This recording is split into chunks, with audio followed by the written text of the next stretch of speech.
By this time, we are clear with the derivation of the formula of equivalent resistance for a series combination and a parallel combination. Equivalent resistance for series combination is Rs, that is equal to R1 plus R2 dot Rn. That means जितने भी resistors series combination में हम connect करेंगे यानी and to and connect करेंगे, उन सब के रेजिस्टेंसेस का जो सम होगा वो इक्विवेलेंट रेजिस्टेंस होगा यानी मैक्सिमम होगा। और इक्विवेलेंट रेजिस्टेंस मैक्सिमम होगा तो फिर जो रिजल्टेंट करंट होगा वो for a given battery for a given potential difference minimum होगा। हमने कहा कि अगर सीरीज़ कॉम्बिनेशन अगर हम यूज़ करेंगे और मल्टीपल अप्लायंसेस उसमें मल्टीपल रजिस्टर्स उसमें कनेक्ट कर देंगे तो the total potential difference will get subdivided into as many parts as the resistors are connected in the series combination. इसका डिसएडवांटेज ये है कि अगर सीरीज़ कॉम्बिनेशन में ऐसे अप्लायंसेस कनेक्टेड हैं जिनको अपने ऑपरेशन के लिए यानी काम करने के लिए ज़्यादा वोल्टेज चाहिए, तो वो फिर यहाँ पे काम नहीं कर पाएंगे, क्योंकि multiple appliances when connected in series combination they will get a very small amount of voltage across their terminals.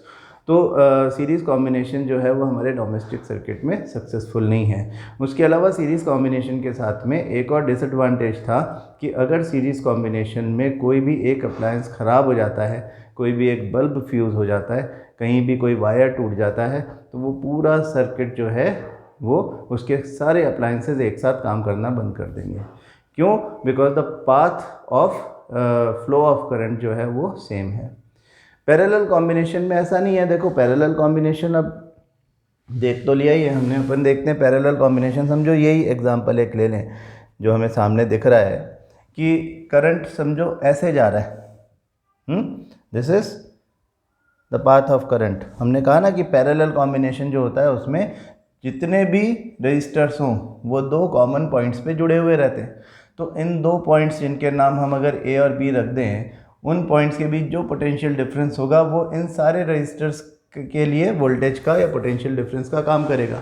हाँ, all the registers connected in parallel combination will have common voltage. All the registers which are connected in a series combination will have a common current. यहाँ पे current common नहीं हो सकता क्योंकि ये अपने अलग अलग रास्ते चला जाएगा। कल हमने देखा था I1, I2, I3। तो द करंट विल गेट सब divided but voltage will be common. So all the appliances we can say that connected in a parallel combination will get equal amount of voltage, which is exactly equal to the total voltage provided by the source. Source क्या है? Battery है या cell है। तो वहाँ से जितना voltage 6 volt मिल रहा है तो सबको 6 वोल्ट 6 वोल्ट 6 वोल्ट 6 वोल्ट मिलेगा। अगर 12 वोल्ट का बैटरी है तो सबको 12 वोल्ट मिलेगा। ये एडवांटेज है। तो मैक्सिमम वोल्टेज मिल जाएगा सबको, तो सब अपनी मैक्सिमम बेस्ट कैपेसिटी में काम करेंगे। बस ये कंसेप्ट हमने कल समझा था। आज हम न्यूमेरिकल्स करेंगे। जो न्यूमेरिकल्स हम बात कर रहे थे कि एनसीईआरटी के सॉल्व एग्जांपल्स, आई होप आपने देखे होंगे। आप लोग अगर बोर्ड एग्ज़ाम में अच्छे मार्क्स लाना चाहते हो तो आप जैसा जैसा मैं बोलता जा रहा हूँ वैसा वैसा फॉलो करो, ठीक है ना। आपको जब जिस दिन जो कहा जाए आप उस दिन अगर वो कर लोगे तो I guarantee you will get full marks. I guarantee you. आप क्योंकि बोर्ड एग्ज़ाम में मार्क्स लाना तो बहुत आसान है। प्रॉब्लम तब होती है जब हम पूरा साल निकाल लेते हैं और एक भी इंस्ट्रक्शन फॉलो नहीं करते, या कभी तो इंस्ट्रक्शन फॉलो करने लगते हैं, कभी तो हमें बड़ा जोश आ जाता है और कभी अचानक ही हम बिल्कुल डल पड़ जाते हैं। तो अल्टीमेटली क्या होता है कि फिर बाद में जा कर के जब नवंबर दिसंबर आ जाता है तो फिर हमको लगने लगता है कि नहीं ये वो मज़ा नहीं आ रहा, मतलब अभी हमारे ऊपर बहुत बर्डन आ गया। फिर आपके दूसरे सब्जेक्ट्स भी होते हैं, उसका भी प्रेशर आ जाता है। तो अभी पढ़ाई जो अच्छी कर लेगा उसके लिए बाद में बहुत आसान हो जाएंगी चीज़ें। तो बहुत ध्यान दो इस बात पे जो मैं बोल रहा हूँ कि अगर मैंने बोला कि आज सिर्फ सॉल्व एग्जाम्पल कर लो तो वो कोई बहुत ज़्यादा बड़ा काम नहीं दिया गया आपको, छोटा सा काम दिया। अगर आप वो भी नहीं कर सकते तो फिर गॉड हेल्प्स यू। हमारा कोई फिर आपकी कोई गारंटी नहीं ले सकता। आप खुद नहीं करने को तैयार तो आपके रिजल्ट्स की जिम्मेदारी फिर आपकी। तो अब आप देखो कि ये हमारा क्वेश्चन है, इसमें एक सर्किट दिया हुआ है, एन इलेक्ट्रिक लैंप है ना, ये लैंप या बल्ब जो भी कह लें इसको, whose resistance is 20 ohm and a conductor of 4 ohm resistance are connected to a 6 volt battery. यहाँ पे बैटरी 6 वोल्ट की है।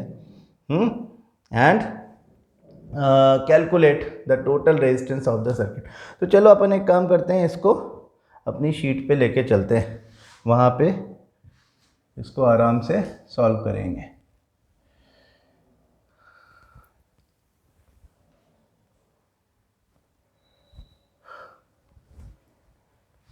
ठीक है, तो an electric lamp whose resistance is 20 ohm, यानी कि हमको गिवन क्या है, R1 20 ओम, कंडक्ट, इसको हम R1 ले लेते हैं, इसको हम R2 ले, या ऐसा ले लो, इसको R1 ले लो, इसको R2 ले लो, तो R2 is 20 ohm, R1 is 4 ओम।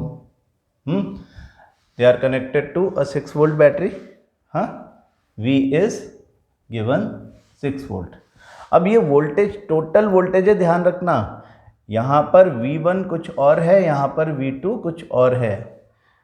ठीक है, तो calculate the total resistance of the, पहली चीज़ हमसे पूछिए कि R overall resistance, equivalent resistance for series combination, RS calculate करो, और दूसरा the current through the circuit, I, पूरे सर्किट में कितना करंट जा रहा है वो कैलकुलेट करो, and the potential difference across the electric lamp and conductor. मतलब पोटेंशियल डिफरेंस पूरा का पूरा अगर निकालेंगे ऐसा, तो ये तो 6 वोल्ट ही आएगा, लेकिन अलग अलग निकालेंगे, मतलब यहाँ पे एक वोल्ट मीटर लगाए तो क्या वैल्यू आएगी, that would be value of V2। यहाँ पे एक वोल्ट मीटर लगाए और फिर उसकी वैल्यू कैलकुलेट करें तो वो V1। तो हम V1 और V2 अलग अलग भी कैलकुलेट कर लेंगे, और इन दोनों का सम तो 6 वोल्ट के बराबर होगा, ये बात हमको पहले से मालूम है। ठीक है, तो अपन करते हैं इसको। सबसे पहले तो अपने को टोटल रेजिस्टेंस निकालना है। अब बताओ, आपके पास R1 R2 है, तो equivalent resistance for series combination आप निकाल सकते हो, RS equal to R1 plus R2 से, कल ही सीखा है आपने। हाँ, तो R1 is 4 plus R2 is 20, तो ये तो हो गया 24 ओम। 24 ओम इज द इक्विवेलेंट रेजिस्टेंस और overall resistance of the circuit. ठीक, अब दूसरा वो कह रहे हैं करंट बताओ, हमको ओवरऑल V तो मालूम ही है, हाँ, वोल्टेज तो पता ही है हमको, वो लिखा। R हमने अभी अभी कैलकुलेट किया है, तो I from Ohm's law will be equal to V upon R. V is what? 6 volt. R is 24 ohm. तो 6 4 ज़ा यानी ये 1/4 हो गया, 1/4 एम्पियर। 1/4 एम्पियर को आप 0.25 एम्पियर भी बोल सकते हो। तो ये हो गया equivalent resistance of series combination, ये हो गया करंट। अब वो कह रहे हैं कि वोल्टेज बताओ, पूरा ओवरऑल V तो हमें गिवन है 6 वोल्ट, आप करके देख लो, you can check it out. V equal to IR, हाँ, I इज 0.25, इसको 1/4 भी बोल सकते हैं, 0.25, क्योंकि वो 25/100 होता है, हाँ, 1/4 और इंटू 24, तो ये 6 टाइम्स क्या बना, 6 वोल्ट। हाँ, तो ये आपका, ये तीनों चीज़ें जो हैं ये तो आ गई, लेकिन हमको पूछा जा रहा है कि इसका वैल्यू, इस बात को बहुत ध्यान से सीखो कि अगर आपको इन दोनों का टोटल वोल्टेज पता करना है, तो पहली बात तो अगर दो रजिस्टर्स किसी सर्किट में सीरीज में लगे हुए हैं तो उन दोनों के वोल्टेज अलग अलग होंगे, लेकिन उनका कंबाइंड वोल्टेज उतना ही होगा जितने वोल्ट की बैटरी लगी हुई है। ये बात ठीक से समझ लें। दूसरी बात ये समझो कि V1 और V2 जो है वो अलग अलग होंगे, तो वो कैसे निकाले जा सकते हैं कि हम इस रजिस्टर के दोनों एंड्स के बीच में एक वोल्टमीटर लगाए, बजाय कि पूरे इन दोनों के बीच में। यहाँ पे इन दोनों के बीच का टोटल वोल्टेज कॉमन इसलिए है क्योंकि इस एंड और इस एंड के बीच में वो पोटेंशियल डिफरेंस कैलकुलेट कर रहा है ये वाला वोल्ट मीटर। लेकिन जब केवल इस रजिस्टर के चारों तरफ करना है तो क्या करेंगे, इसको हटा देंगे, इस वाले को हटा देंगे, हाँ, और इस वाले को भी हटा देंगे, है ना। तो ये केवल ये वाला बच जाएगा। तो हम अगर V1 निकालेंगे तो ध्यान से देखो, करंट हमने कहा था सब में कॉमन रहता है, ये करंट I है, ये सब में कॉमन आएगा, इसमें भी और इसमें भी। जो I का वैल्यू यहाँ रहेगा वही I का वैल्यू यहाँ रहेगा, वही I का वैल्यू यहाँ रहेगा, वही I का वैल्यू यहाँ, सब तरफ सीरीज कॉम्बिनेशन में I का वैल्यू, करंट का वैल्यू कॉमन रहता है। तो इस वजह से हम कहते हैं हमने जो करंट निकाला है, अगर हमें V1 निकालना है, हाँ, अगर हमें V1 निकालना है तो V1 इज़ I R1, और अगर हमें V2 निकालना है तो V2 इज़ I R2। और इन दोनों का सम 6 के बराबर होना चाहिए। तो I क्या है जो हमने कैलकुलेट किया था करंट, वो था 0.25 एम्पियर। तो 0.25 एम्पियर I, और R1 जो है वो 4 ओम है, तो यहाँ पे 4 लिख देंगे। ऐसे यहाँ पे I 0.25 है, लेकिन ये R2 जो है वो, R2 कितना था, 20 था, 20 ओम ये है। अब आप इसको कैलकुलेट कर लो, है ना। ये 1/4 हो जाएगा, तो 4 से 4 कैंसिल, 1 वोल्ट। टोटल 6 वोल्ट है। अपने आप आपको पता चल गया कि अगर 6 में से ये 1 है तो बाकी 5 वोल्ट आएगा। बाकी कैलकुलेट कर लो, 25/100 1/4, 5 टाइम्स 5 वोल्ट। इन दोनों का सम अगर 6 नहीं आता तो आपका आंसर गलत है। कंसेप्ट फॉलो कर रहे हो आप? सीरीज कॉम्बिनेशन में कनेक्टेड 2 रजिस्टर्स आर शोन, दोनों के रेजिस्टेंसेस पता है हमको, 4 ओम 20 ओम। वोल्टेज ओवरऑल मालूम था, इसलिए हमने ओवरऑल करंट निकाल दिया I = V/R से। R निकाला, R1 + R2 से सीरीज कॉम्बिनेशन है। अगर ये पैरेलल होता तो 1/RP = 1/R1 + 1/R2 लगता। आगे देखेंगे। ये एक क्वेश्चन हो गया। अगर आपने प्रैक्टिस की थी तो आपको अपने आप भी समझ में आ गया होगा। अच्छा, अब यहाँ पे इन टेक्स्ट क्वेश्चन को देखो, इनको भी अपन ले चलते हैं उधर।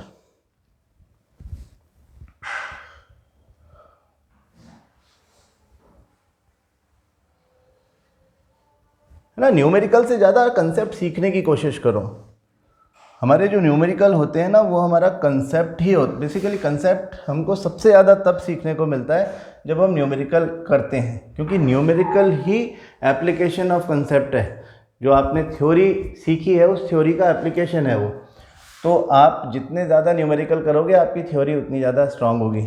ये सोचना बिल्कुल बकवास है कि हम न्यूमेरिकल हमारा उतना अच्छा नहीं है तो हम थ्योरी कर लेंगे। जो लोग ऐसा करते हैं वो एक्चुअली कुछ भी नहीं कर पाते। तो क्वेश्चन देखो, draw a schematic diagram of a circuit. हाँ, सर्किट के डायग्राम को स्कीमेटिक डायग्राम बोलते हैं। तो draw a schematic diagram of a circuit consisting of a battery of 3 cells of 2 volt each, okay, a 5 ohm resistor, an 8 ohm resistor and a 12 ohm resistor and a plug key all connected in series। Series combination में 3 resistors जोड़ने हैं और उनको एक उसमें battery of 3 cells of 2 volt each करना है ना। तो 2 वोल्ट की 3 बैटरीज कैसे बनेंगी?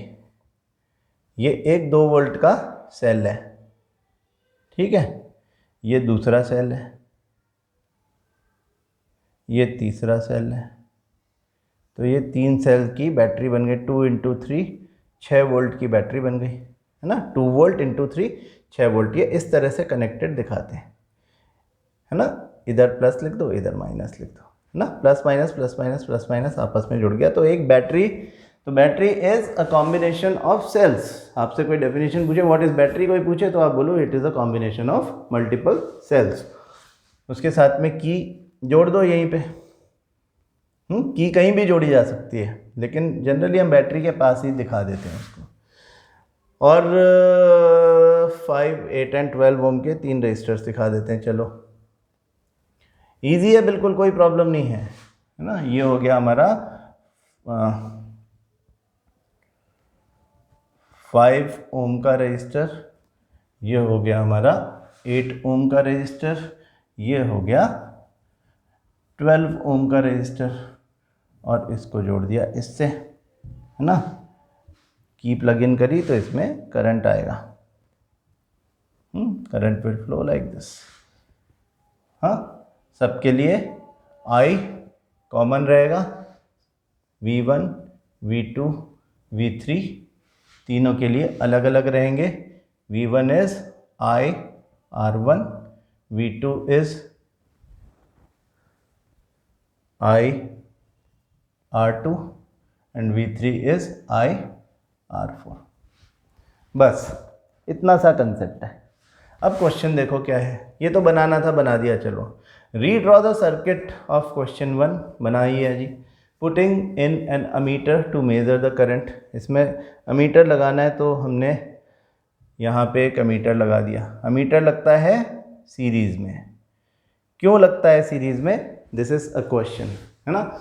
Y ammeter is connected in series, पहली बात तो ये सीख लो कि अमीटर सीरीज़ में लगता है। जब आप अमीटर लगाओगे तो अमीटर का पॉजिटिव बैटरी के पॉजिटिव को फेस करता हुआ होना चाहिए और नेगेटिव अपोजिट साइड में होना चाहिए। तो हम कहते हैं नेगेटिव टू नेगेटिव, ये एक दूसरे को फेस कर रहे हैं। अमीटर आप यहाँ लगाओगे तो ये ऐसा लगेगा। मान लो आप कहते हो नहीं हम यहाँ नहीं लगाएंगे, सीरीज़ में लगाना है तो कहीं और भी लगा सकते हैं, बिल्कुल सही बात है, कहीं और लगा सकते हैं। कहाँ लगा सकते हैं, समझो हमने कहा हम यहाँ लगाएंगे तो यहाँ लगा लो। जब यहाँ अमीटर लगाओगे तो ये माइनस माइनस एक दूसरे को फेस करना चाहिए और प्लस प्लस एक दूसरे को फेस करना चाहिए। समझ रहे हो आप? Don't get confused if somebody changes your position, A यहाँ से वहाँ कर दे पेपर में, तो यू डोंट गेट कन्फ्यूज। कई बार ऐसा भी क्वेश्चन आएगा जिसमें आपसे वो बोलेंगे कि इस सर्किट डायग्राम में क्या गलती है, और वो इसको उठा के इधर रख देते हैं, तो हमें लगता है कि अरे बैटरी की तरफ प्लस करना, हम इसको प्लस कर देते हैं, गलत हो जाता है ना। हमें फंसाने वाला क्वेश्चन दिया और हम फंसे, हमें नहीं फंसना। कंसेप्ट जितनी क्लियर होगी उतने ज़्यादा हमको गलती की चांसेस कम हो जाएगी। तो देखो यही लगे रहने दो अमीटर, और करंट थ्रू द रेजिस्टर्स, हमें putting an ammeter to measure the current through the resistors and a voltmeter to measure the potential difference across the 12 ohm register. ये जो 12 ओम रजिस्टर है इसकी दो एंड्स के बीच में पोटेंशियल डिफरेंस कितना है, इसके लिए हमें वोल्टमीटर लगाना है। तो ऐसे लगेगा, parallel to the 12 ohm register only. अगर वो कहते 8 ओम वाले के दो तरफ लगाओ तो हम यहाँ लगाते, 5 ओम वाले के लिए हम यहाँ लगाते। वो कहते हैं 8 और 12 दोनों के दो एंड्स के बीच में टोटल वोल्टेज कितना है, तो हम इन दोनों को ऐसे लगाते हैं। तो हम ये दोनों भी कर देंगे कैलकुलेट। फिलहाल हमसे क्वेश्चन जो पूछा है पहले वो करें। यहाँ प्लस लिखो, यहाँ माइनस लिखो, इसका प्लस इसके प्लस की तरफ, इसका माइनस इसके माइनस की तरफ। वोल्टमीटर पैरेलल में क्यों लगता है, एमीटर सीरीज़ में क्यों लगता है, ये सवाल हमारा रह गया कि ये क्वेश्चन पूछा जाए तो हम क्या जवाब देंगे। तो देखो कि वोल्टमीटर पैरेलल क्यों लगता है, क्योंकि voltage is to be measured between the two ends of the register. Register के दो एंड्स के बीच में अगर पोटेंशियल डिफरेंस पता करना है तो वोल्टमीटर दो एंड्स पर लग जाएगा, इसलिए पैरेलल लगाना पड़ता है। और ammeter is there to measure current, सारा करंट इसमें से होके जाना चाहिए। जितना भी करंट इस सर्किट में जाए, अगर हमको वो पूरा का पूरा मेज़र करना है तो फिर वो पूरा करंट जो है इसमें से होकर के जाना चाहिए। अगर हम एमीटर को ऐसे लगा दें, सीरीज़ में ना लगा के पैरेलल लगा दें, तो क्या होगा, यहाँ से दो रास्ते हो जाएंगे, थोड़ा करंट इधर चला जाएगा, बाकी करंट इधर चला जाएगा। पैरेलल कॉम्बिनेशन में ऐसे ही होता है ना, थोड़ा करंट यहाँ पे वोल्टमीटर में जाता है, बाकी करंट इसमें से निकलता है। तो एमीटर में पूरा का पूरा करंट अगर जाएगा नहीं तो वो करंट मेज़र कैसे करेगा, फिर रीडिंग गलत आएगी। तो रीडिंग गलत ना आए, पूरा का पूरा करंट मेज़र हो जाए, इसके लिए हम क्या कर रहे हैं, हम इसके लिए उसको सीरीज़ में लगा रहे हैं। तो ये आपको रीज़न पता चल गया why ammeter is connected in series and why volt meter is connected in parallel. एक और क्वेश्चन इसी से एसोसिएटेड है, ध्यान रखो, बहुत इंपॉर्टेंट क्वेश्चन है, बोर्ड एग्जाम में भी आया हुआ है, 1 मार्क क्वेश्चन में 2018 में मेरे ख्याल से आया है, 2018 या 19 में पहला ही क्वेश्चन था एक किसी सेट का, सेट ए का ही पहला क्वेश्चन था, है ना। सेट ए बी सी में कुछ क्वेश्चन 7-8 क्वेश्चन चेंज हो सकते हैं। तो देखो क्वेश्चन क्या था कि वोल्ट मीटर का रेजिस्टेंस और अमीटर का रेजिस्टेंस किसका ज़्यादा होता है, किसका कम होता है। हाँ, अब ये बड़ी समझने वाली बात है, क्योंकि अमीटर सीरीज़ में लगा हुआ है। अगर इसका रेजिस्टेंस बढ़ेगा, आप ज़्यादा रेजिस्टेंस वाला बनाओगे इसको, तो पूरे सर्किट के जो रेजिस्टर्स हैं उनके साथ ही ऐड हो जाएगा ये, और overall value of resistance will increase, यानी equivalent resistance for series combination will be more and less current will be passed through the circuit. तो ऐसा नहीं चाहिए अपने को, हमें अमीटर चाहिए सिर्फ करंट मेजर करने के लिए, ज़्यादा रेजिस्टेंस से कोई फ़ायदा नहीं। तो अमीटर हम मिनिमम रेजिस्टेंस वाला लेते हैं। हाँ, we take ammeter with minimum resistance. Volt meter parallel में लगा हुआ है, हमें बहुत थोड़ा सा करंट हम चाहते हैं इसमें से चला जाए जिससे काम करे, और केवल पोटेंशियल डिफरेंस बताना है इसे। तो हाँ, तो पोटेंशियल डिफरेंस बताना ही इसका काम है। इस वजह से we don't want the current to be wasted in entering into this, तो हम इसमें मैक्सिमम रेजिस्टेंस वाला वोल्ट मीटर लगाते हैं। मतलब वोल्ट मीटर का रेजिस्टेंस मैक्सिमम होता है, जिससे कि मिनिमम अमाउंट ऑफ करंट में एंटर इनटू इट, ज़्यादातर करंट मेन सर्किट से होके ही निकले, क्योंकि वो करंट ही तो अप्लायंसेस के काम आने वाला है, जिससे वो अपना अपना परफॉर्म करेंगे जो भी उनका टास्क है। तो वो करंट वेस्ट ना हो इसमें, इसके लिए इसका रेजिस्टेंस मैक्सिमम होता है और यहाँ पे मिनिमम रेजिस्टेंस रखा जाता है। आती है बात समझ में आपको, है ना, इजी है बिल्कुल। तो अब इस क्वेश्चन पे आ जाते हैं अपन। मैं आपको सिर्फ न्यूमेरिकल नहीं करवा रहा हूँ, आप इससे एसोसिएटेड जितने भी कंसेप्ट हैं जो मैं बोल रहा हूँ बहुत ध्यान से सुने और उसको याद कर लें, क्योंकि ये सब आपके एग्जाम में आए हुए क्वेश्चंस हैं, वही हम डिस्कस कर रहे हैं। तो अब अपने को क्या वोल्टेज निकालना है, मतलब पोटेंशियल डिफरेंस निकालना है between the two ends of register 12 ओम। तो क्या पता होना चाहिए हमको, V3 इक्वल टू IR3। अब ये IR जो है ये तो 12 पता है हमको, लेकिन I मालूम है क्या, फिलहाल नहीं मालूम।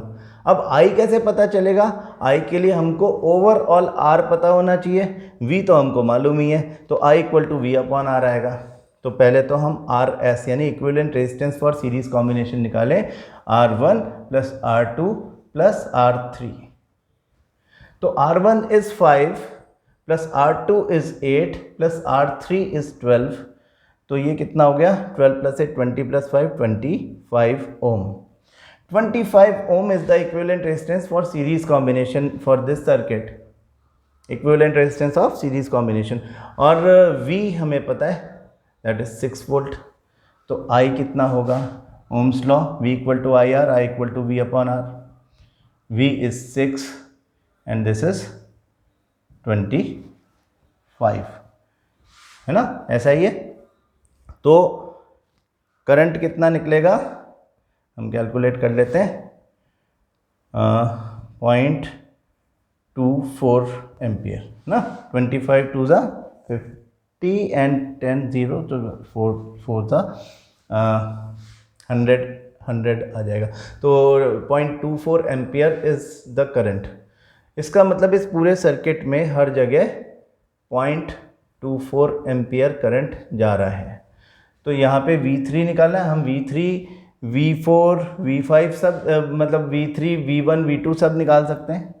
हाँ, पहले V3 निकाल दो क्योंकि हमसे कहा गया, फिर बाकी दोनों भी निकाल लेंगे और फिर तीनों को जोड़ के देखेंगे कि 6 वोल्ट आ रहा है कि नहीं।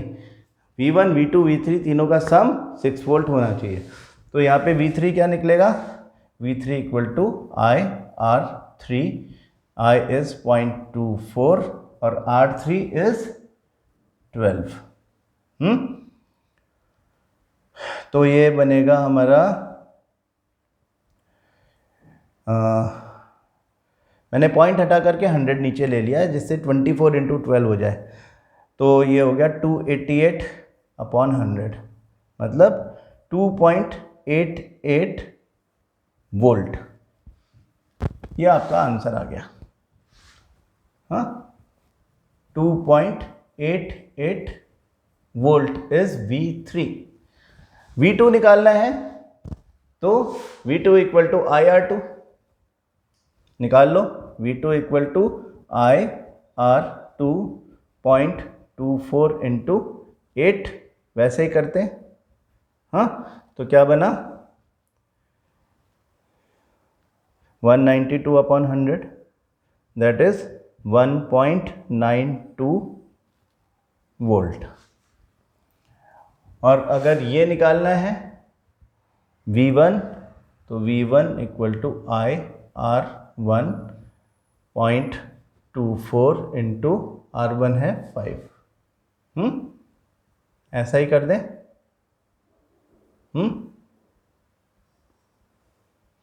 तो इसको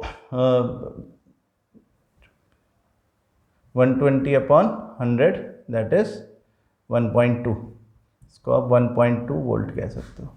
अब तीनों को जोड़ दो, क्या क्या आया है वैल्यू देखो।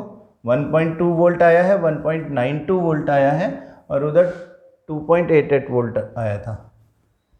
इन तीनों को ऐड करके 6 आ रहा है क्या, चेक कर लो। अगर आ रहा है तो हमारा आंसर ठीक है। 1.20 + 1.92 + 2.88, 8 + 2 10,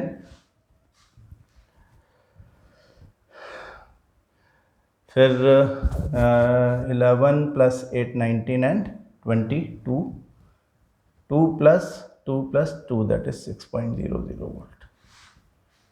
आपका आंसर बिल्कुल ठीक है।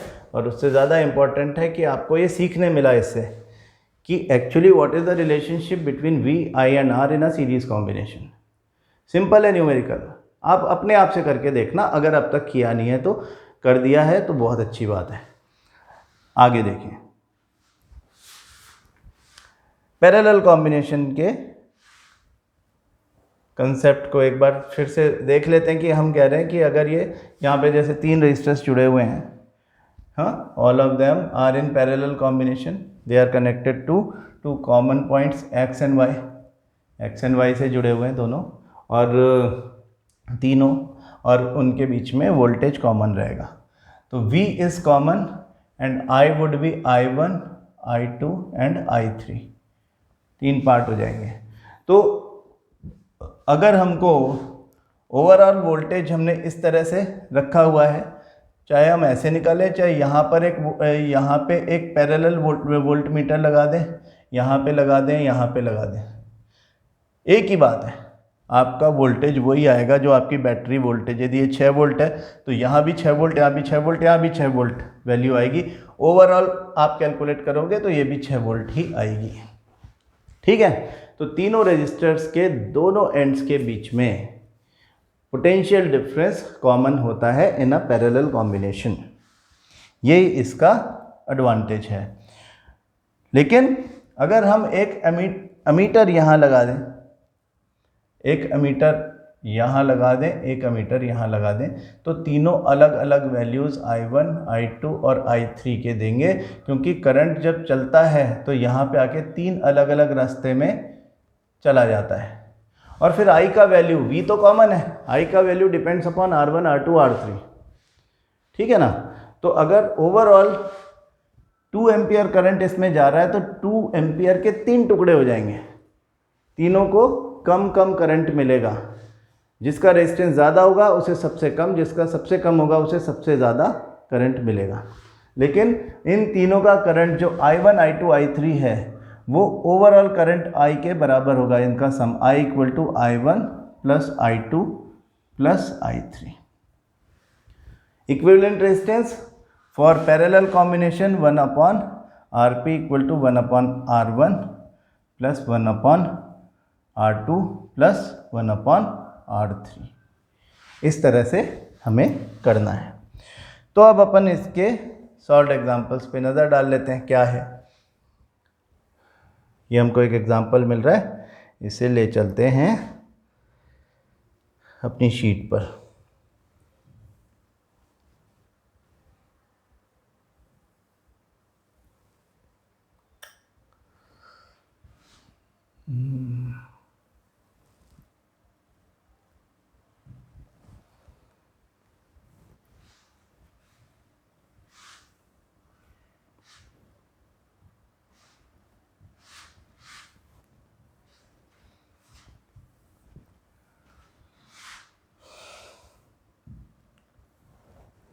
तो ये हमारा क्वेश्चन है, थोड़ा इधर भेज देते हैं इसको। इन the circuit diagram given in the figure 12 figure तो हम देखा ही नहीं, कहाँ है, वेयर इज द फिगर,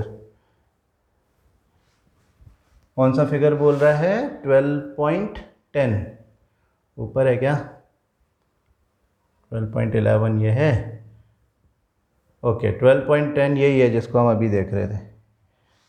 इसको भी ले चलते हैं अपने साथ। हाँ, फिगर 12.10 ये है, ओके। चलो अब बात बनी। क्या कहता है कि in the circuit diagram given in figure 12.10 suppose the resistors R1 R2 and R3 have the values 5 ohm. इनकी वैल्यूज हैं, R1 R2 R3 की वैल्यूज दी हुई हैं,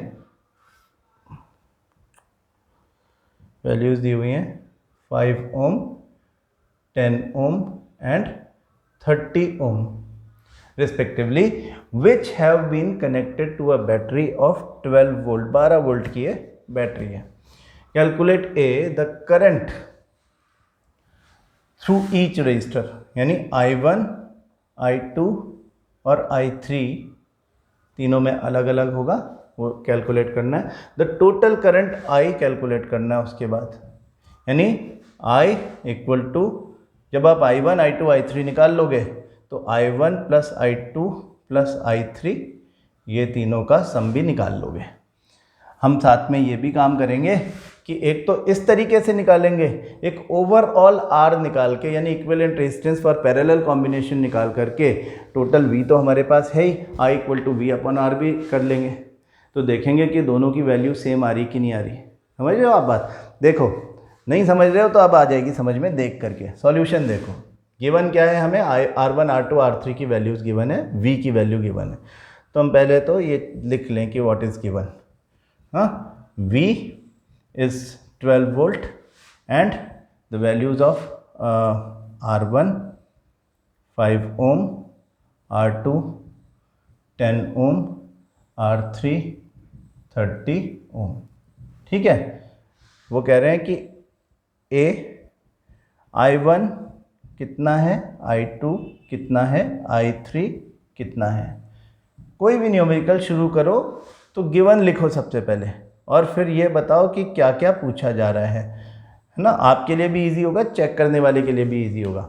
और टोटल I कितना है ये बताओ। हाँ, तो मैं कह रहा था ये निकाल लेंगे, दो तरीके हैं हमारे पास। जब हमारे पास I1 I2 I3 आ जाएगा तो I equal to I1 plus I2 plus I3, और या फिर हम equivalent resistance for parallel combination RP निकाल लें। RP आ जाएगा तो हम कहते हैं कि I इक्वल टू V/RP, है ना। हम दोनों तरीके से निकाल देंगे, दोनों तरीके से आंसर सेम आना चाहिए। ये नहीं हो सकता कि दोनों तरीके से आंसर अलग अलग आए। तो चलो जी, पहले I1 I2 I3 कैसे निकलेगा। यहाँ पे देखो, I1 इज V, हमें ये पता होना चाहिए कि V इज कॉमन, है ना। V is common parallel combination में, across all the resistors connected in a parallel combination the voltage is common. तो वोल्टेज तो कॉमन है, तो I1 is V/R1, I2 is V/R2 and I3 is V/R3। ठीक है, V का value पता है, R1 R2 R3 भी पता है। 12 अपॉन व्हाट इज R1 5। तो ये हो गया 2.4 एम्पियर। यहाँ से 2.4 एम्पियर करंट जाएगा। V is 12 upon R2 is 10, that is 1.2 ampere. अब देखो रेजिस्टेंस जैसे ही बढ़ गया 5 to 10 तो करंट आधा हो गया, 2.4 का आधा 1.2 होता है, दिख रहा है ना। तो फॉर अ कॉमन वोल्टेज हम ये बोल रहे थे, for a given voltage, for a fixed voltage, fixed value of voltage या fixed value of potential difference, the current is inversely proportional to resistance. Resistance जैसे जैसे बढ़ेगा वैसे वैसे करंट कम होगा। I3 would be 12 upon 30। यानी ये बन जाएगा हमारा 0.4, है ना, जो ठीक है, 4 अपॉन 10 दैट इज 0.4 एम्पियर। तो I कितना होगा, I1 plus I2 plus I3, हाँ, दैट इज इन तीनों को ऐड कर दो तो I निकल जाएगा। एक तरीका तो यही है I निकालने का, हाँ। तो और ये कितना हो गया हमारा 3 and 4, टोटल 4 एम्पियर हो गया। 4 plus 2 0.4 and 0.2 1 and 2 plus 1 3 plus 1 4 ampere. ठीक है। अब दूसरा तरीका है, इससे हमने निकाला 4 एम्पियर आ गया, इससे भी 4 एम्पियर आ रहा है क्या। इसके लिए हमारे पास RP का वैल्यू होना चाहिए। क्वेश्चन में नहीं पूछा है लेकिन हम तो सीख रहे हैं इसलिए हम ये काम कर रहे हैं। 1 upon R1 plus 1 upon R2 plus 1 upon R3, that is 1 upon R1 is 5, R2 is 10 and R3 is 30। LCM 30 6 3 1, क्या बना 6 प्लस 3 प्लस 1 10 अपॉन 30 और 1 upon 3 is the value of 1 upon RP। तो what is RP, equivalent resistance for parallel combination. क्या इसको reciprocal में लेके जाएंगे, RP ऊपर जाएगा तो ये भी ऊपर चला जाएगा 3 ohm. Equivalent resistance for parallel combination यानी RP इज 3 ओम। तो I would be equal to V upon RP। V की जगह 12, RP की जगह 3, कितना बना 4 एम्पियर। तो दोनों तरीकों से हमारा आंसर सेम आएगा, सेम ही आना चाहिए। अगर गलत अलग अलग आ गया तो हमने कुछ गलती की। पता चली बात कि हमने यहाँ पे अलग अलग अगर एमीटर लगाना है तो ये वैल्यूज़ आएंगी। इसका मतलब ये हुआ कि ओवरऑल 4 एम्पियर करंट इस सर्किट में से होके जा रहा था, है ना। इस सर्किट में 4 एम्पियर करंट फ्लो हो रहा था, लेकिन यहाँ पे जाके उसके 3 रास्ते हो गए अलग अलग, हाँ। एक 2.4 एम्पियर हो गया, दूसरा 1.2 एम्पियर हो गया, और तीसरा क्योंकि रेजिस्टेंस 30 ओम सबसे ज़्यादा था तो वो केवल 0.40 एम्पियर ही हुआ। सीखने को मिल रहा है आपको हाउ इजी इट इज़, हाँ।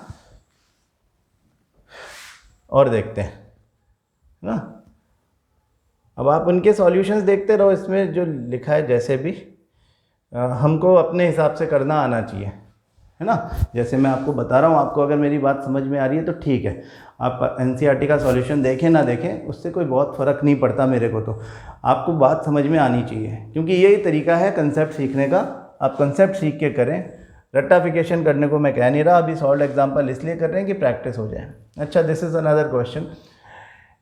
इफ़ इन फिगर 12, ये हमारा 12.12 है, 12.12 R1 R2 R3 R4 R5 ये 5 रेजिस्टर्स दिए हुए हैं, and a 12 volt battery is connected to the arrangement. Calculate A the total resistance in the circuit and B the total current flowing. अच्छा question है, क्योंकि डायग्राम अच्छा है, आपके लिए सीखने के लिए अच्छा है, क्योंकि बैटरी बीच में लगी हुई है दो सिस्टम्स के, दो कॉम्बिनेशंस के। तो अपन इसको भी उधर ले चलते हैं।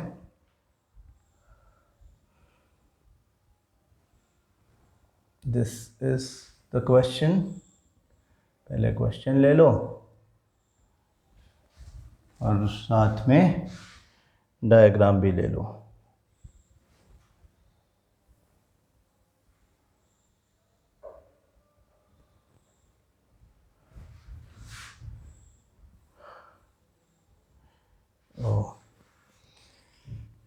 ये अलग जगह आ गया है, इसको अपन यहाँ से कट कर लेते हैं और इधर पेस्ट कर देते हैं। तो अब देखो जी, ये है ये है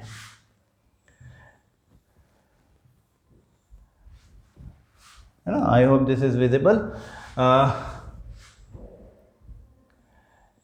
तो R1 R2 कितना कितना, दिस इज 10 ओम, हाँ this is 10 ohm, this is 40 ohm, this is 30 ohm, 20 ohm and 60 ohm, and the battery is 12 volt battery connected to this arrangement. Calculate the total resistance. तो देखो total resistance, अब बहुत अच्छा question actually ये है, नया नया सीख रहे हो आप, उस हिसाब से ये दोनों एक दूसरे के पैरेलल हैं, ये दोनों एक दूसरे के पैरेलल हैं। हाँ, अगर हम इन दोनों का equivalent resistance for parallel combination इन दोनों का निकालें तो क्या आएगा, 1/RP equal to 1/R1 plus 1/R2, that is 1/10 plus 1/40। क्या बना, इसको 40 ले लें तो 4 प्लस 1 दैट इज 5/40 और 1/8। मतलब यहाँ पे RP का वैल्यू आ गया, ये भी ऊपर जाएगा ये भी ऊपर जाएगा, तो RP का वैल्यू आ गया 8 ओम। ठीक है, RP इज 8 ओम। यानी आप ये मान सकते हो कि आपने यहाँ पे एक 8 ओम का सिंगल रेजिस्टर लगाया हुआ है। अब नीचे देखो, यहाँ पे equivalent resistance for parallel combination 1/RP for these three 1/30 plus 1/20 plus 1/60 आएगा। LCM 60 ले लो, 2 प्लस 3 प्लस 1 कितना बना, 6/60 दैट इज 1/10, दैट इज यहाँ पे आ गया RP 10 ओम, इसका इक्विवेलेंट रेजिस्टेंस है ना। Equivalent resistance for parallel combination in this case is 10 ओम। तो ये दोनों, यदि यहाँ पे एक रेजिस्टर लगाया जाए ऐसा, यहाँ पे एक रेजिस्टर, इसका मतलब यह है कि ये 8 ओम का रेजिस्टर है और ये 10 ओम का रेजिस्टर है, तीनों को मिलाकर के 10 ओम है, ये तीनों को मिलाकर के 8 ओम है, और ये दोनों एंड टू एंड जुड़े हुए हैं ना। बीच में अमीटर को इग्नोर कर दो, बैटरी को अगर इग्नोर कर दो, तो they are connected end to end, मतलब they are connected in series. तो इसको अगर हम R1 मान लें और इसको हम R2 मान लें, तो अब इस ओवरऑल सर्किट का रेजिस्टेंस, जिसको हम equivalent resistance for series combination बोलते हैं, वो R1 प्लस R2 होगा, that is 8 plus 10 that is 18 ओम। तो पहला जो क्वेश्चन पूछा है कि ओवरऑल रेजिस्टेंस कितना है, the total resistance in the circuit that is 18 ohm, 8 plus 10। यहाँ अलग अलग parallel equivalent resistance for parallel combination निकालेंगे और फिर दोनों को ऐड कर देंगे क्योंकि ये दोनों सीरीज में हैं। टोटल करंट फ्लोइंग अब बिल्कुल इजी है, I equal to V/R। R आप निकाल चुके 18, V आपका 12 है, 12/18 है ना, यानी 2/3 यानी 0.6666, इसको 0.67 एम्पियर आप बोल सकते हो। इजी है, ठीक है। तो this is how we calculated. ये वाले क्वेश्चंस अगर आपने नहीं किए हैं तो अब आप कर लो, आपको एक फेयर आइडिया हो गया होगा किस तरह से करना है।